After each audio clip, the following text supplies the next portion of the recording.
말씀 전하도록 하겠습니다. 오늘 이제 십계명에 대해서 우리가 지난주 4계명까지 했고 이제 나머지 5, 6, 7, 8, 9, 10까지 이제 다 나누려고 하는데 오늘은 이제 말씀의 종합 세트로서 여러분 이제 십계명을 다 이해하고 어떻게 여러분이 십계명을 받아들이고 살아야 되는지 그리고 십계명이 여러분 왜 중요한지를 아셔야 됩니다. 그리고 그 십계명을 우리가 지켜 살아야 되는 것이죠. 할렐루야. 다시 말해 여러분 십계명은 지켜도 되고 안 지켜도 되는 것이 아니에요. 십계명은 그리스도인의 정체성을 담고 있는 겁니다. 그러니까 여러분 나는 기독교인이야 라고 인적 상황에 종교가 뭡니까? 기독교 이렇게 쓴다고 해서 그 사람의 정체성이 기독교가 아니라 십계명을 지키고 살 때에 그 사람의 정체성이 드러나는 거예요. 그리고 십계명을 알 때에 하나님이 만들고자 하는 이 세계, 하나님께서 이루시고자 하시는 이 세계관을 우리가 이해할 수 있는 것이겠죠. 그래서 여러분 제임스 패커라는 유명한 신학자가 있어요. 그 사람이 자신의 글에서 십계명에 대해서 어떻게 이야기를 했냐면 신자가 하나님을 닮았는지 아니면 마귀를 닮았는지를 쉽게 알 수 있는 방법이 있다. 이렇게 얘기했어요. 그것이 무엇이냐면 내가 신자가 여러분과 제가 십계명을 따라 살아가는지 그렇지 않은지를 보면 내가 하나님의 자녀인지 마귀의 자녀인지를 알 수 있다라고 말한 것이죠. 구약에서 십계명은 타락한 인류가 하나님과의 관계를 유지하기 위한 최소한의 울타리가 여러분 십계명이라는 사실을 기억하셨으면 좋겠습니다. 그러니까 이스라엘이 그 출애굽한 백성들이 하나님의 백성인지 아닌지에 대한 그 울타리로서 십계명을 주신 것이죠. 타락한 인간이 십계명을 지킴으로써 세상에 하나님의 나라를 소망토록 하신 거예요. 그러니까 그 이방 민족이 이스라엘이라는 나라가 십계명을 지킴으로써 하나님 나라가 그런 나라였구나. 하나님 나라가 참 소망 있고 살기 좋은 나라이구나 라는 것을 이스라엘 백성들이 십계명을 지킴으로써 세상의 빛과 소금의 역할을 감당하는 것이죠. 다시 말해 이거예요. 신자가 빛과 소금의 역할을 어떻게 감당할 수 있습니까? 어떻게 감당할 수 있다고요? 네, 십계명을 지킴으로써 감당해내는 거예요. 그저 추상적이고 막연한 게 아니라 명확한 빛과 소금의 역할을 어떻게 살아가야 되는지를 가르쳐 주신 것이죠. 그 말은 곧 율법을 지켜 살아야 되는 거예요. 말씀 설교 내용에는 없지만 혹이나 오해하실까 봐 율법을 지켰느냐 안 지켰느냐에 따라 구원받는다는 얘기가 아니에요. 여러분과 저는 예수 그리스도를 믿음으로 말미암아 구원받은 천국 백성인 것을 믿으시기 바랍니다. 그런데 왜 율법을 지켜야 되느냐? 율법을 통해서 하나님의 나라를 전파할 수 있기 때문에 그렇습니다. 여러분이 십계명을 지킴으로 말미암아 하나님의 나라를 믿지 않는 이들에게 소개할 수 있기 때문에 그런 거예요. 하나님은 이 세상을 통치하는 데 있어서 특별하거나 어떠한 강력한 초인적인 힘을 발휘해서 이 세상을 통치해 나가는 게 아니에요. 여러분 성경 말씀을 잘 보세요. 그리고 잘 들어보세요. 무엇으로 하나님께서 이 세상을 통치해 나갔냐면 약속을 통해서 통치해 나가시는 거예요. 타락 이전에 에덴 동산에서는 하나님이 에덴 동산을 통치하는 데 있어서 한 가지 약속을 주심으로 통치해 나갔어요. 그것이 무엇이죠? 우리가 잘 아는 선악과를 먹지 말라는 그 기준 하나만으로 하나님이 아담과 하와를 이 인류를 통치해 나가신 거예요. 즉 이 말은 오늘날도 하나님께서 우리를 다스리고 통치해 나가는 데 있어서 그 방법이 뭔가 초자연적이고 뭔가 신비한 일을 통해서 우리를 통치하고 다스려 나가는 것이 아니라 하나님의 말씀, 할렐루야, 하나님의 말씀, 그 언약된 말씀을 통해서 우리를 통치해 나가고 있다라는 아주 간단하고 단순한 논리로서 이해하셔야 되는 거예요. 그렇게 요구하고 있는 것이죠. 여러분 에덴 동산이 하나님 나라로서 질서를 유지하는 데 있어서 그 방법은 아까 말씀드렸듯이 선악과를 먹지 말라는 아주 간단하고 단순한 거였어요. 이후 에덴 동산에서 쫓겨난 아담과 하와는 그리고 그 후손들은 애굽의 노예로 팔려갔고 그렇게 살았습니다. 그런데 주님께서 자기 백성을 구출하고 새로운 나라를 세우는 데 있어서 그 역시 특별한 것이 아니었다는 것이죠. 뭐예요? 하나님의 약속으로부터 출발한 거예요. 그 약속으로부터 출발하고 그것을 주님께서 성취했다라는 점에서 우리가 새롭게 말씀을 좀 봐야 되는 것이죠. 다시 말해 주님의 명령을 지키는 자는 복되게 여겨지는 것이고, 할렐루야. 하나님의 말씀을 거역하는 자는 저주와 함께 죽게 된다라는 그야말로 어렵지 않는 방법으로 하나님께 통치해 나간다는 거예요. 그래서 제가 지난 시간에도 말씀드렸듯이 신명기 30장에 보면 너희가 하나님의 말씀을 못 지키는 것이 아니라 지킬 마음이 없어서 그렇다라고 모세가 이스라엘 백성들을 향해서 가르쳤던 말씀을 우리가 보지 않았습니까? 따라서 여러분 십계명을 주신 이유는 분명합니다. 아주 명확해요. 뭐냐면 첫째, 오직 하나님만을 사랑하라는 거예요. 그리고 그 앞에 그 어떠한 우상도 만들지 말라는 거예요. 오직 하나님만을 경외하고 그분이 명령한 것을 믿고 따르라는 것이죠. 왜요? 그분이 명령한 모든 것은 우리를 위한 것이기 때문에. 아멘. 우리를 위한 거예요. 우리의 행복을 위해서 그런 거죠.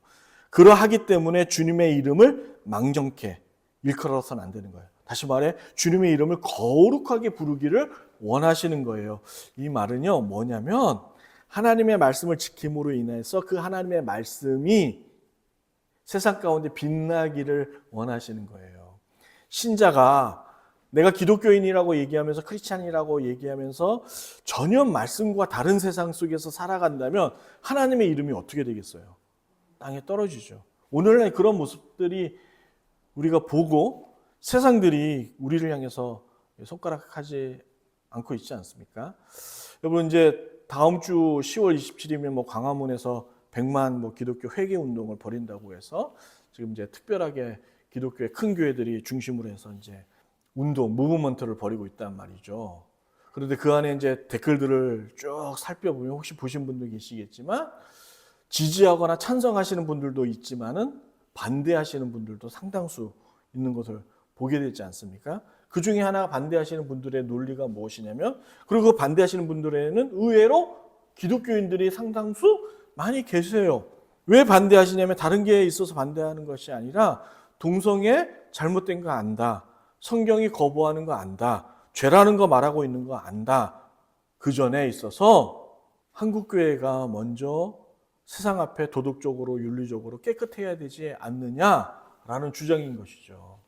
그런 것처럼 하나님의 이름을 거룩하게 여긴다라는 것은 주님 영광 돌립니다. 찬양 드립니다. 이러한 제스처를 가지고 하나님 영광 받지 않는다라는 거예요. 왜냐하면 여러분 아셔야 돼요. 하나님의 속성은 이미 영화로우신 분이시기 때문에. 할렐루야. 하나님 자체가 영광이세요.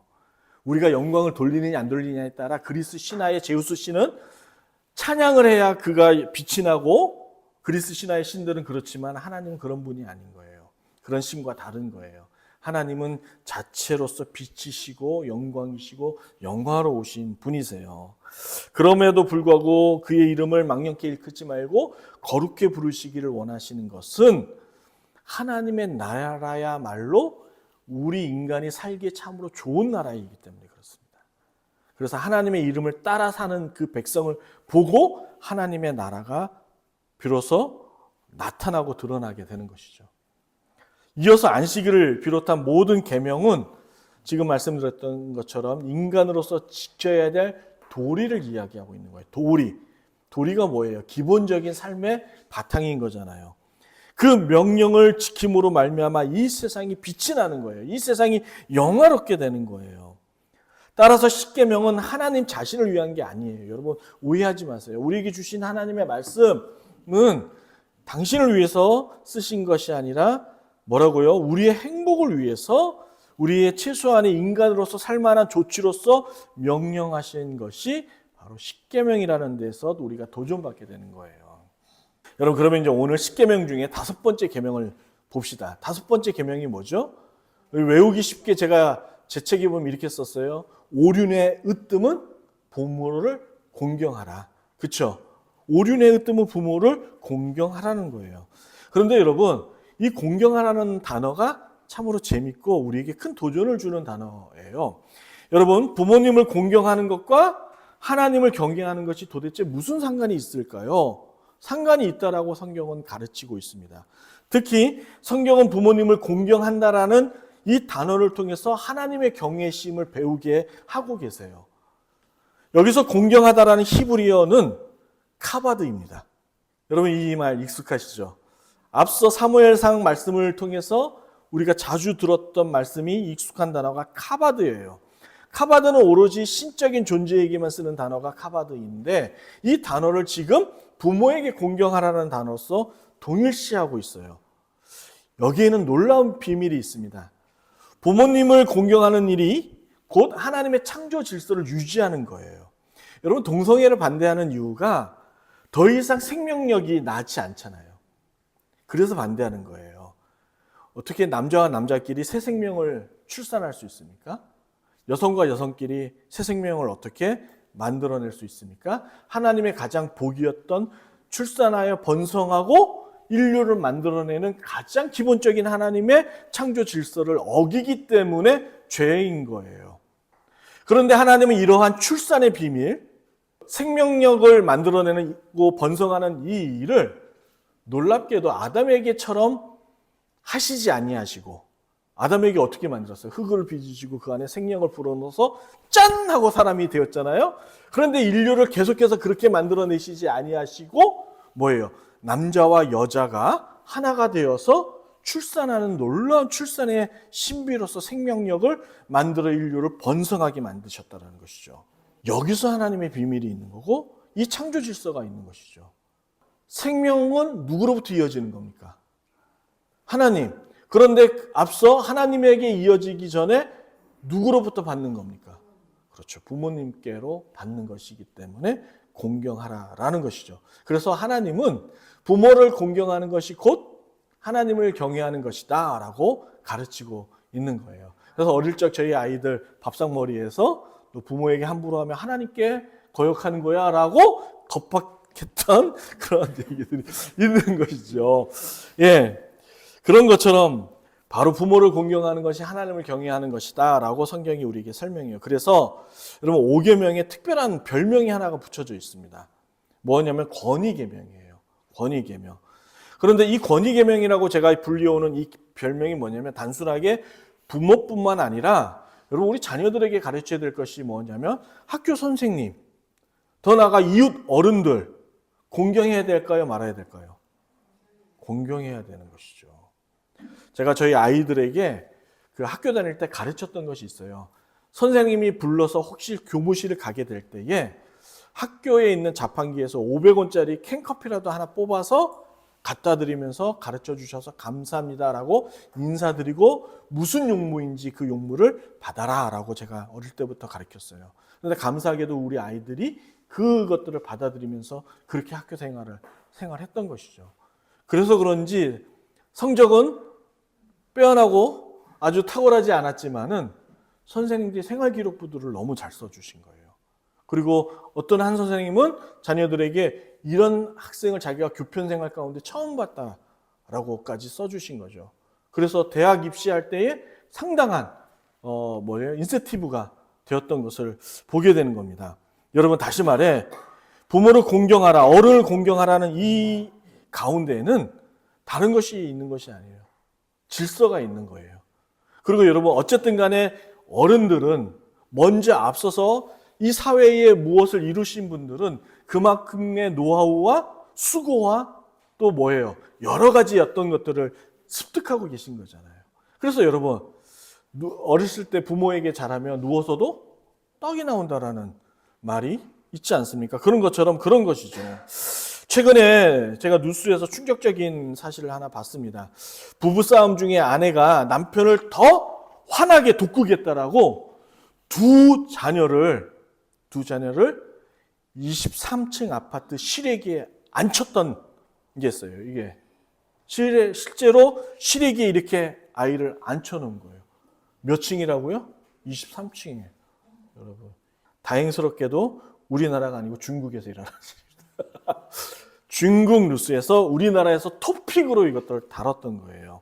그나마 다른 나라여서 제가 안도가 되었지 정말 이게 말이 되는 겁니까? 그런데 이와 유사한 사건 우리나라 수없이 많이 있었어요.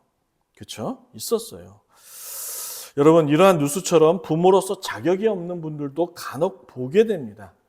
알코올 중독에 빠져서 가정폭력을 일삼는 부모가 있는가 하면 요즘 TV에 보면 가정사를 다루는 프로그램들 많지 않습니까? 거기에 보면 30이 넘은 아빠가 가정을 책임져야 될 가장이 게임 중독에 빠져서 직장 생활을 하지 못하는 거예요.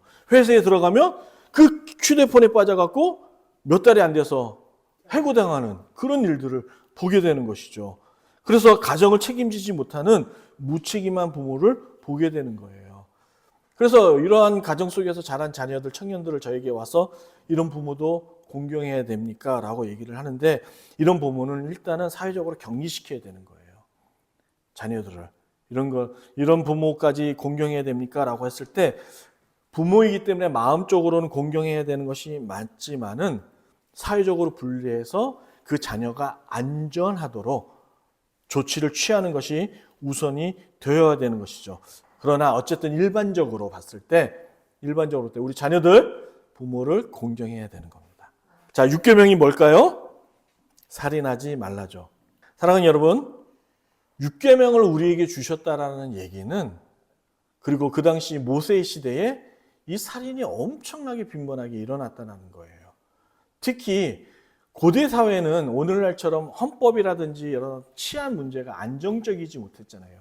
그리고 약육강식에 의해서 힘의 논리가 무엇보다도 창조 질서의 위에 있었던 그런 타락한 시대가 이런 시대였어요.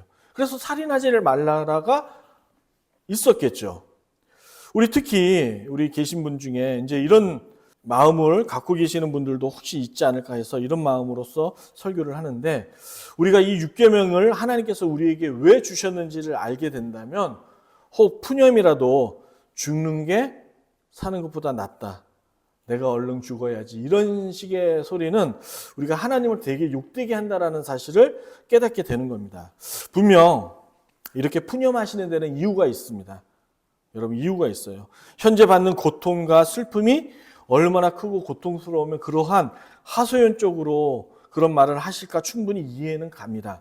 그러나 우리 기독교인들에게 있어서 이런 말들은 조금 삼가할 필요가 있는 것이죠.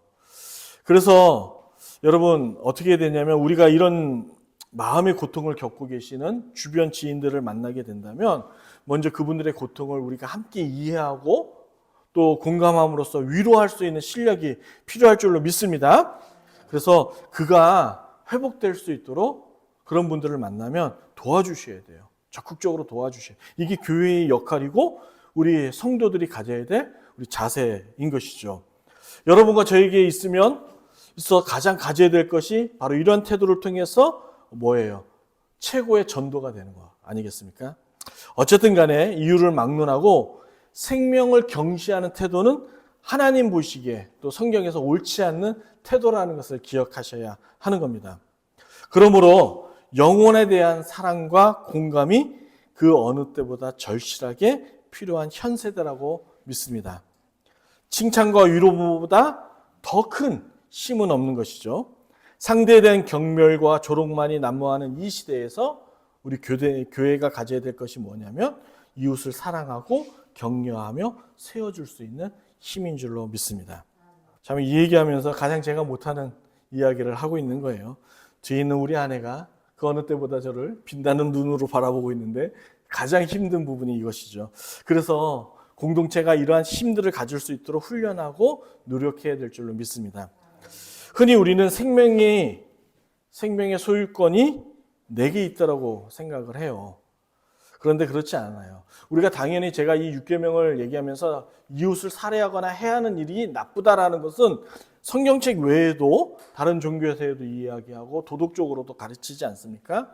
그런데 제가 오늘 다루고자 하고 싶은 말은 무엇이냐면 생명의 소유권이 우리에게 있지 않다라는 것을 이 6계명을 통해서 성경이 우리에게 말하고 싶은 것이라는 것이죠. 그러므로 이웃에 대한 생명조차 권한이 내게 있지 않는 거예요. 여러분, 특히 동양의 유교 사상에서는 자녀의 생명조차 부모에게 권한이 있다라고 믿는 그러한 사상이 있지 않습니까? 그래서 극한적인 상황에서 보면 자녀들과 같이 동반자살하는 경우를 우리가 이제 매스컴에서 보는 경우가 여기에 있는 것이죠. 그래서 그것이 결코 옳지 않다라는 것을 말씀드리고 싶은 거예요. 또한 살인의 동기를 보면 그 살인의 동기가 이웃을 미워하는 마음에서 출발하는 데에서 우리가 보게 되는 것이죠. 그래서 우리가 이 미워하는 마음이 얼마나 위험한 것인지를 깨닫기를 바라는 거예요. 우리가 될 수 있는 한 이웃을 미워하고 이웃을 증오하는 것을 갖지 않는 훈련들을 가져야 되는 것이죠. 따라서 살인이 우리에게서 멀지 않다라는 것을 말씀드리고 싶은 거예요. 우리 주변에서도 흔히 볼 수 있는 사건이 살인이라는 것이죠. 그러므로 이웃을 미워하지 않는 노력이 필요한 거예요. 물론 상대가 이웃이 미워하는 언행을 먼저 삼가해야겠죠. 말을 좀 이쁘게 하고 행동을 이쁘게 하는 그런 태도가 있어야 되는 거예요. 잘 안 되죠, 근데. 왜 그래요? 타락한 존재이기 때문에 그렇기도 하고, 우리 안에 이러한 미워하는 감정들이, 질투하는 감정들이 있기 때문에 그래요. 그러므로 여러분, 진짜 우리 인천소래교회는 미움받는 대상들이 되지 않기를 우리 주의 이름으로 축복합니다. 사랑받는 대상들이 되시기를 바라요. 그래서 먼저 사랑하고 좋아하는 말들을 할 수 있기를 바랍니다. 자, 7계명. 간음하지 말라죠.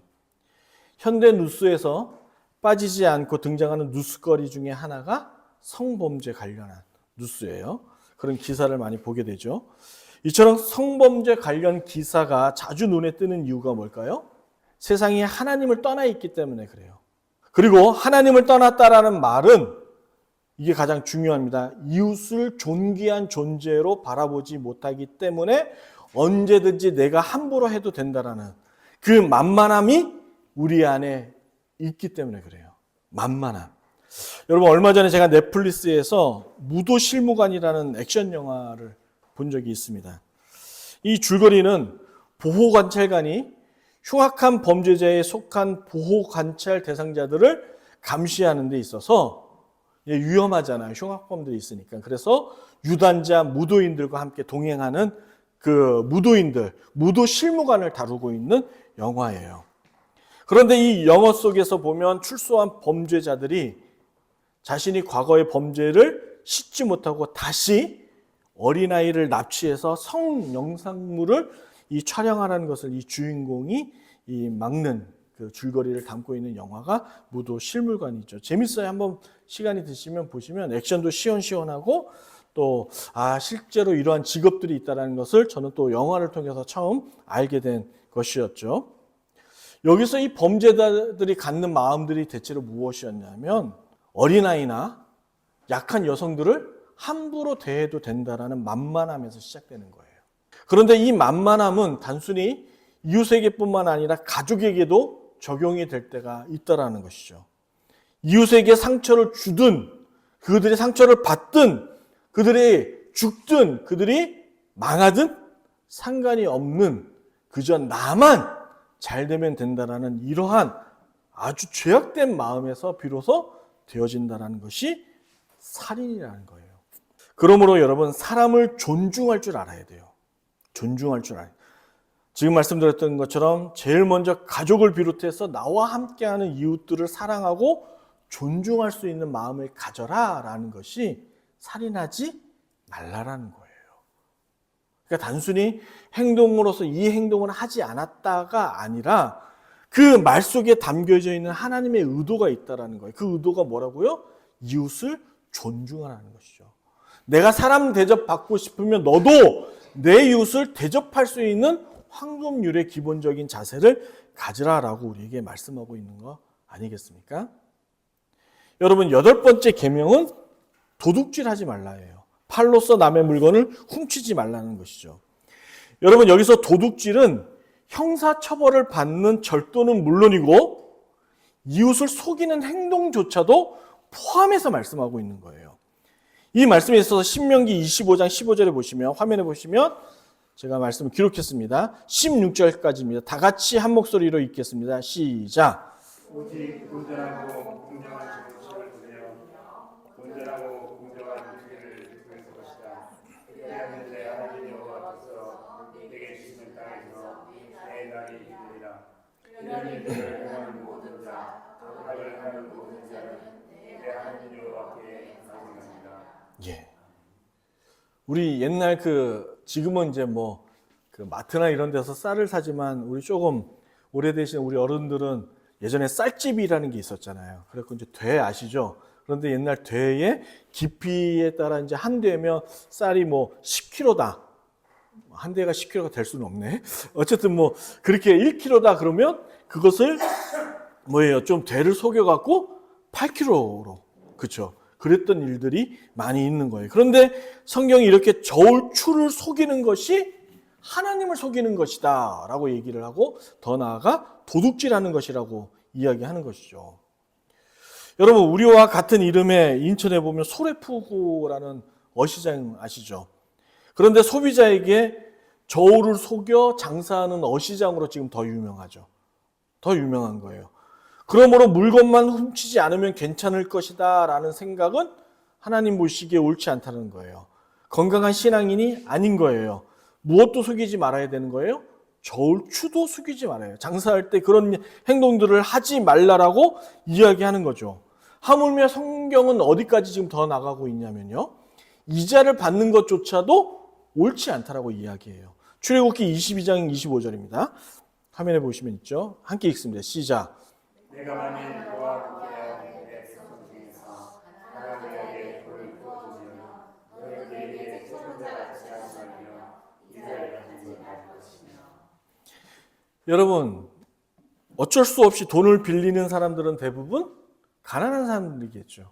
지금 형편이 너무도 힘들어서 자기와 자기 가족이 살려면 이웃으로부터 도움을 받지 않으면 안 되는 그런 상황 속에 놓여 있는 거예요.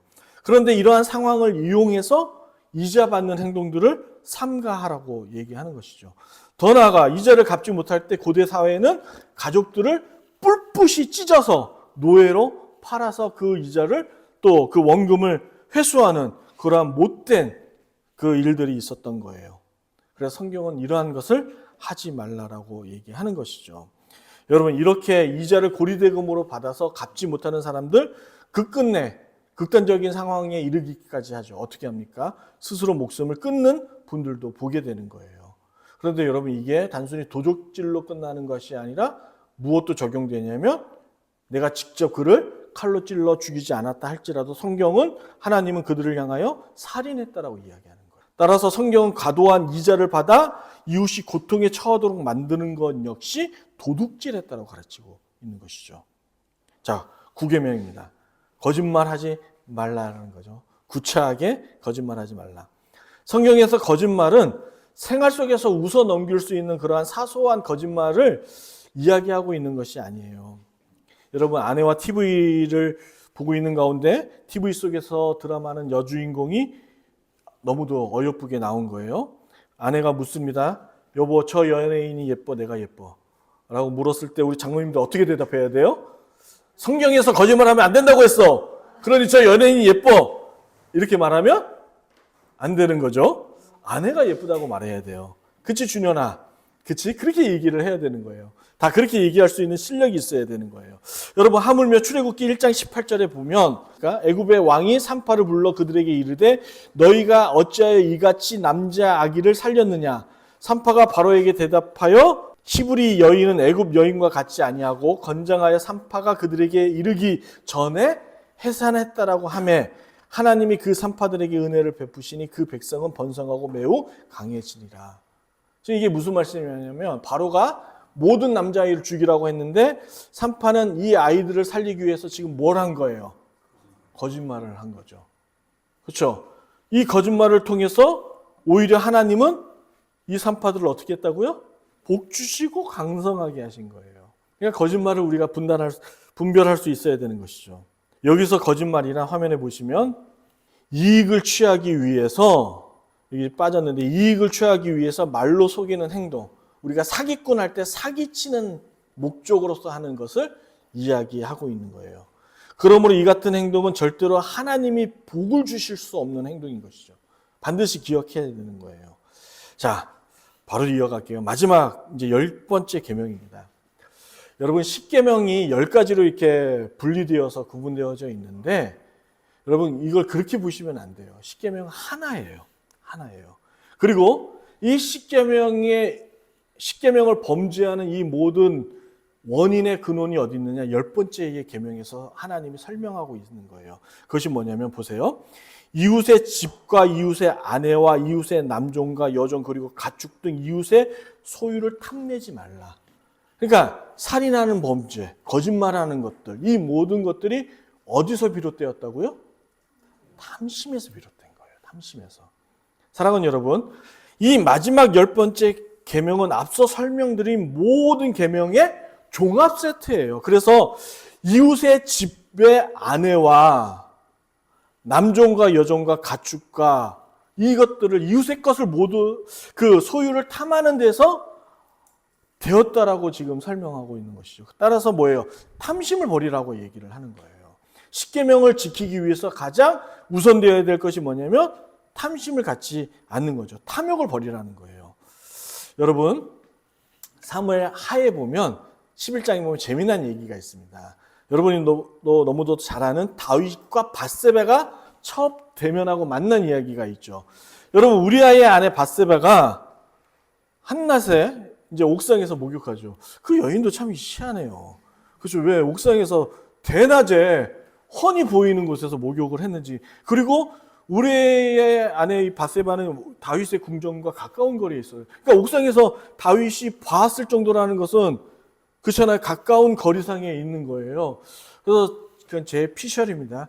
이 우리의 아내 밧세바가 의도적이지 않았을까라는 생각을 가져보기도 하지만 어쨌든 성경은 그렇게 기록하고 있습니다. 여러분, 우리아는 누굽니까? 다윗의 충신이었죠. 충신이었습니다. 목숨을 다해 그 다윗을 섬기는 신하였어요. 그런데 다윗은 목욕한 우리의 아내 밧세바를 탐해여 범죄하죠. 여러분 몇 번째 계명을 어겼습니까? 7계명을 어겼죠. 간음한 거예요. 그런데 이 한 번의 실수가 밧세바가 임신하게 됩니다. 그래서 이 임신을 감추기 위해서 얼른 다윗은 전장에 있는 우리아를 갑자기 전쟁 중인데 장수를 불러내죠. 그래서 어떻게 해요? 어떻게든 밧세바와 동침하도록 만드는 거예요. 그렇게 거짓말을 해서 꾀했는데 이게 안 먹히는 거죠. 여러분 우리아가 얼마나 멋진 장수냐면 나의 부하들은 지금 전장에서 싸우고 있는데 내가 어떻게 편한 침대에서 잘 수 있습니까? 해갖고 궁정의 바닥에서 잤어요. 여러분 성경책에 보시면 이렇게 마음이 강직하고 좋은 정말 충신 중에 충신이 우리아였어요. 그런데 이 다윗은 자신의 범죄를 감추기 위해서 거짓말을 했어요. 그런데 이 거짓말이 안 통하자 우리아를 죽이기로 다윗이 작정하죠. 그래서 불리한 전쟁의 장수로서 최고의 대대장을 세워서 전쟁터에 내보내서 그를 죽게 만들어 버렸습니다. 성경은 나단 선지자의 입을 통해서 다윗이 직접 살인하지 않았지만은 당신이 우리아를 죽였습니다라고 책망하죠. 6계명까지 어린 거예요. 여러분, 이 사건을 통해서 우리에게 보여주는 것이 무엇이냐면 10계명은 단 한 가지 사건으로 이것이 속해 있지 않다라는 거예요. 한 가지 계명을 어기기 위해서는 여러 가지 계명이 같이 작용해서 반응하게 돼 있다라는 것이죠. 그럼 뭐예요? 더 나아가 하나님의 명령이잖아요. 10계명이. 하나님을 업신여기는 거죠. 하나님을 업신여기는 건 결국 뭐예요? 하나님의 이름을 앞서 설명드렸듯이 망령케 일컫는 거예요. 그리고 우리가 앞서 사도들의 이야기를 통해서 그러니까 바울의 사도에 통해서 골로새서 3장 15절에 탐심은 곧 우상 아닙니까? 2계명인 곧 우상을 만들어 섬기는 것이죠. 이러한 사람은 곧 1계명인 하나님과 나 사이에 명예든 그것이 물질이든 간에 그 우상을 통해서 하나님과 나 사이에 그것을 두어 하나님을 사랑하는 것이 아니라 명예와 물질을 사랑하는 1계명을 어기는 자가 되는 것이죠. 어떻게 해요? 연쇄적으로 모든 것을 다 어기는 아예 10계명을 따르지 않는 하나님 앞에 중범죄자가 되는 거예요. 그러므로 여러분 우리가 십계명을 볼 때 생각해야 될 것이 있어요. 십계명 지키기 쉽지 않죠. 쉽지 않습니다. 지금 말씀드렸듯이 먼저 우리가 이웃에 대한 존중하는 마음이 있어야 되는 거예요. 십계명을 지키기 위해서는. 그리고 사랑하는 마음이 필요해요. 그러려면 언행을 잘해야 되죠.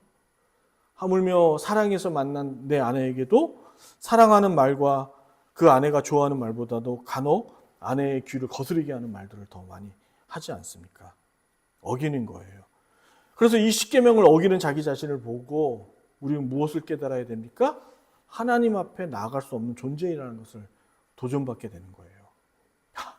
이래서 내가 하나님 앞 범죄자이고 죄인이구나. 하나님 앞에 죽어 마땅한 존재이구나 라는 것을 깨닫게 되는 거예요. 그럼에도 불구하고 하나님께서 예수 그리스도로 말미암아 우리를 당신의 백성의 자녀로 삼아 주셨잖아요. 그래서 우리는 그것을 뭐라고 전문적인 용어로 씁니까? 은혜라고 얘기하잖아요. 하나님의 은혜, 오직 은혜, 은혜를 통해서만 구원받는 자인 것을 깨닫게 되는 것이잖아요. 그 사실을 알았을 때 우리가 감사할 수밖에 없는 것이죠. 감사하게 되는 것이죠. 하루하루가 소중하게 되는 것이죠. 할렐루야? 그러므로 현재 계속해서 내 안에 일어나는 탐심들을 조심해야 돼요. 여러분 만약에 여러분 안에 탐심이 꿈틀거리고 용솟는다면 여러분 제일 먼저 따라해 봅시다. 기도합시다. 기도하셔야 돼요. 하나님께 무릎 꿇으셔야 돼요. 그리고 다시금 말씀을 피고 말씀에 가까이 나아가셔야 되는 것이죠.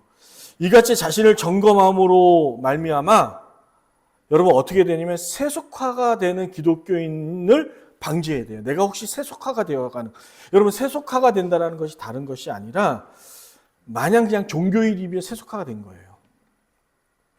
그저 앞서 우리가 안식일에 대해서 배웠듯이 주일 이 한 시간만 지키면 하나님께 모든 의무를 다했지. 이게 종교인이에요. 그리고 이게 세속화가 된 거예요. 이 생각으로서 머물러 계신다면 이것은 여러분 안에 그보다 더 하나님보다 더 사랑하고 존귀 여기는 것이 있다라는 것이죠. 탐심이 있다는 것이죠. 이 세속화를 방지해야 돼요. 그러기 위해서는 어떻게 해야 된다고요? 기도하셔야 돼요. 그리고 성경책을 읽을 때 특별히 하나님의 말씀이 십계명 그리고 그 율법이 어디를 향하고 있는지 어느 방향으로 향하고 있는지를 깨닫고 그것들을 여러분 배워 나가셔야 되는 것이죠.